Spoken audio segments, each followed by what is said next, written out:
Yo, what's up everybody? Let's talk about the Indian subcontinent. This ain't just some random place on the map. We're talking about a massive chunk of land, home to billions of people, and a history that goes way, way back.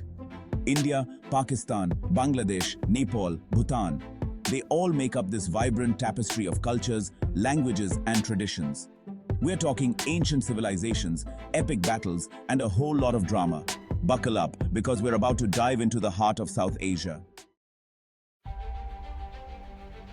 Let's rewind the clock a few thousand years, back to the time of the Indus Valley civilization. These guys were way ahead of their time. Urban planning, sanitation systems, and even a written language we still can't fully decipher. Fast forward to the Mauryan Empire, led by Ashoka the Great. After a bloody battle, Ashoka converted to Buddhism and spread peace and non-violence.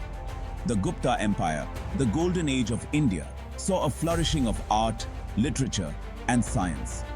Mathematicians invented zero, astronomers mapped the stars, and poets crafted verses that still give us goosebumps. They laid the foundation for the rich and diverse cultures that thrive today.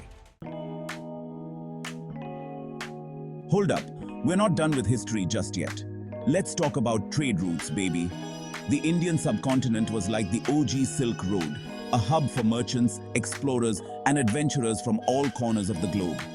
We're talking about spices, silks, precious stones, and all sorts of exotic goods flowing in and out of the region. Think about it. This constant flow of people and goods meant ideas were traveling too. We're talking about the exchange of knowledge, beliefs, and customs.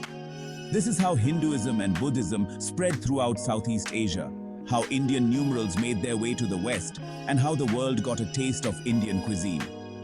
But it wasn't just about material goods and religious ideas. The trade routes also brought about a fusion of artistic styles. We're talking about Persian influences in Mughal architecture, Chinese motifs in Indian textiles, and Greek inspiration in Gandharan art. These cultural exchanges weren't always peaceful, of course. There were conflicts, conquests, and power struggles along the way. But ultimately, they enriched the subcontinent's cultural tapestry, making it the vibrant and diverse region it is today. Okay, time to talk about the elephant in the room: colonialism. The British arrived in India as traders, but they weren't content with just spices and textiles. They wanted it all, and they weren't afraid to use force to get it.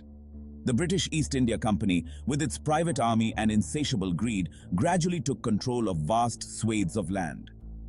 For over 2 centuries, the British Raj ruled over the Indian subcontinent, exploiting its resources, dividing its people, and leaving a legacy that continues to shape the region today. We're talking about the introduction of a new legal system, the construction of railways and infrastructure, and the imposition of Western education and cultural norms. Now, I'm not saying it was all bad. The British did bring about some positive changes, like abolishing outdated social practices and laying the groundwork for a modern administrative system. But these reforms came at a cost. The erosion of traditional industries, the suppression of local cultures, and the systematic exploitation of India's wealth. The British Raj left an indelible mark on the subcontinent, one that continues to influence its politics, economics, and social fabric. It's a complex and often painful legacy, one that we're still grappling with today. A continent divided: partition, displacement, and conflict. 1947. India gains independence from British rule. But freedom came at a heartbreaking cost: the partition of the subcontinent into India and Pakistan. This wasn't just drawing a line on a map. It was a violent and chaotic upheaval that displaced millions and ignited religious tensions that still simmer today. Imagine families torn apart, homes abandoned, and communities shattered. The partition led to one of the largest mass migrations in human history, with Hindus, Muslims, and Sikhs fleeing across newly drawn borders, desperate to escape the violence. The scars of partition run deep. The trauma of displacement, the loss of loved ones, and the bitterness of division continue to haunt the subcontinent. And then there's Kashmir, a disputed territory claimed by both India and Pakistan. Kashmir has been a flashpoint for conflict for over 7 decades. Wars have been fought, lives lost, and a solution seems as elusive as ever. The partition of India and Pakistan is a stark reminder of the human cost of division, the enduring legacy of colonialism, and the urgent need for peace and reconciliation in the region. A tapestry of nations, India and its neighbors. Let's talk about international relations. India, the largest country in the region, plays a pivotal role in South Asian geopolitics. First up, Pakistan. India and Pakistan have a long history, marked by wars and mistrust. The two nuclear-armed neighbors have been in rivalry since partition, with Kashmir as the main issue.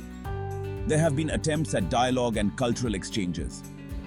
Recently, both nations have shown interest in resuming peace talks, focusing on trade and humanitarian issues.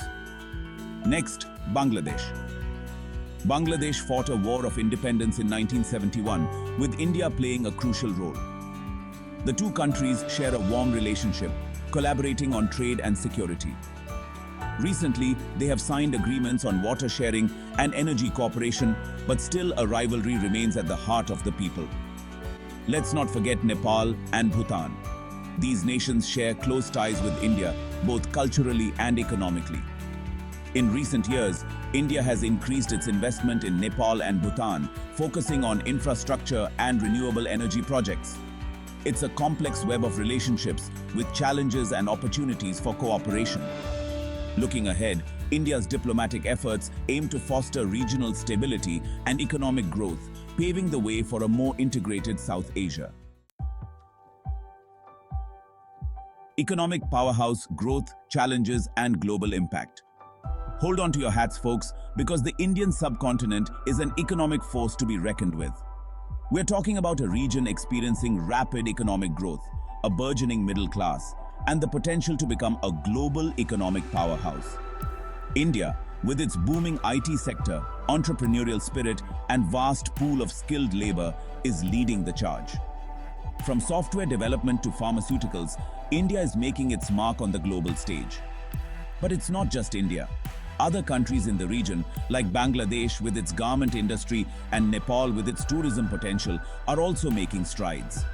Now, let's get real for a second. The subcontinent also faces some serious economic challenges.